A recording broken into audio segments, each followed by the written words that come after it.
पहले आपको लिए चलते हैं देहरादून, जहां पर मुख्यमंत्री पुष्कर सिंह धामी क्या कुछ कह रहे हैं, सुनिए।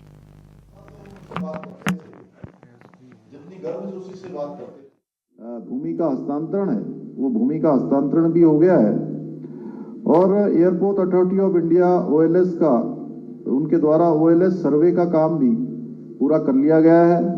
पूर्व में हमने जौलीग्रांट एयरपोर्ट से देहरादून, अल्मोड़ा, पिथौरागढ़ के मध्य, जिसके बारे में अभी आदरणीय ज्योतिरादित्य जी ने यहाँ पर बताया, मध्य हेली सेवा की शुरुआत की थी, उसको भी नियमित करने की हमारी योजना है। निकट भविष्य में चिन्यालीसोड़ो गोचर से छोटे एयरक्राफ्ट की सेवाओं को शामिल करने के संबंध में भी हम काम कर रहे हैं। लगातार हमारा प्रयास इस दिशा में चल रहा है। भाइयों बहनों, आप सबको पता है, हमारे प्रधानमंत्री जी देश के पहले ऐसे प्रधानमंत्री हैं जिन्होंने 18,000 फीट की ऊंचाई पर जाकर जौलीकोंग, आदि कैलाश, पार्वती कुंड, इन स्थानों के दर्शन किए। उसके बाद जागेश्वर धाम के दर्शन किए, आप सबके मध्य आए और उसके बाद उनके आने के बाद लगातार यहाँ पर पर्यटकों की जिज्ञासा और आने का उनका आकर्षण लगातार बढ़ रहा है। चाहे वो आदि कैलाश हो, जागेश्वर धाम हो, इन स्थानों पर पर्यटक बड़ी संख्या में आ रहे हैं। जागेश्वर धाम में तो अभी इस समय भी काफी श्रद्धालुओं की संख्या वहां पर हो रही है। आदि कैलाश के लिए भी, क्योंकि इस हवाई सेवा के शुरू हो जाने के बाद यह काम भी बहुत तेजी से आगे बढ़ेगा और केवल पिथौरागढ़ ही नहीं, पिथौरागढ़ के आसपास और यहाँ के लोगों को भी बहुत जो कठिनाइयाँ होती थी, उन कठिनाइयों का सामना नहीं करना पड़ेगा।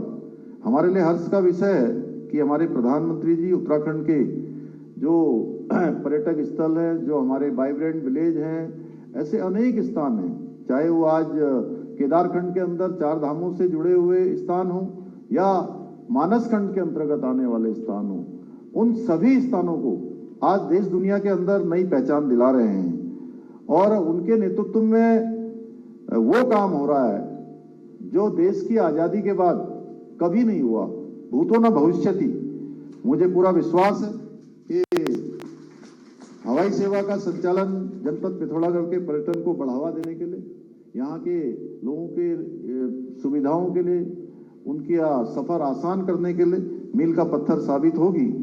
साथ ही साथ अभी चूंकि हमारे यहाँ पर हवाई सेवाओं में आदरणीय ज्योतिरादित्य जी लगातार हमारी बात को बहुत प्रमुखता देते हैं। हमारा भी हौसला और हिम्मत इसीलिए बढ़ती है कि हम जब भी उनसे कोई बात करते हैं, जब भी कोई निवेदन करते हैं, अनुरोध करते हैं, तो वो सहजता से लेकर अपनी प्राथमिकताओं में उसको रखते हैं और उसको स्वीकृति प्रदान करते हैं। ये हमारा प्रोत्साहन भी होता है, हमारा हौसला भी बढ़ता है।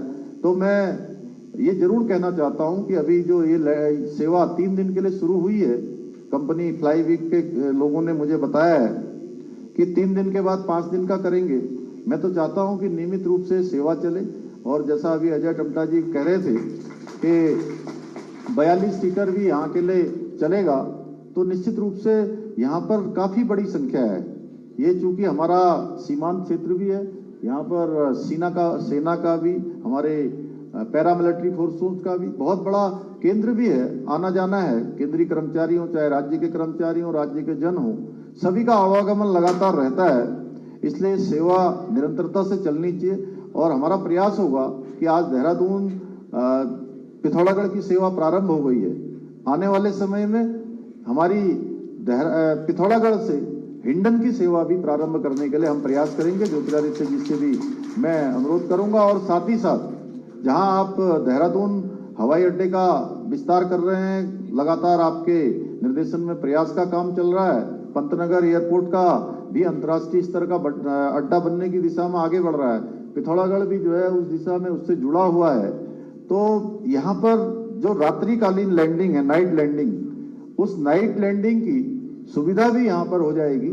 तो आने वाले समय में किसी भी स्तर पर जब पर्यटन तेजी से बढ़ेगा, मानस खंड की यात्रा 12 महीने चलेगी, तो यात्रियों को बहुत आसान होगा, यहाँ के लोगों को भी बहुत आसान होगा। मैं आपका फिर से एक बार यहाँ पर सुदूरवर्ती क्षेत्र पिथौरागढ़ से, उत्तराखंड की देवतुल्य जनता की तरफ से, पिथौरागढ़ की जनता की तरफ से आपका आदरणीय प्रधानमंत्री जी का हृदय से धन्यवाद करते हुए और एक बार पिथौरागढ़ से जौलीग्रांट एयरपोर्ट की मध्य नियमित सेवा प्रारंभ होने पर यहाँ पर उपस्थित सभी को बधाई और शुभकामनाएं देते हुए मैं अपनी बात समाप्त करता हूँ। बहुत बहुत धन्यवाद।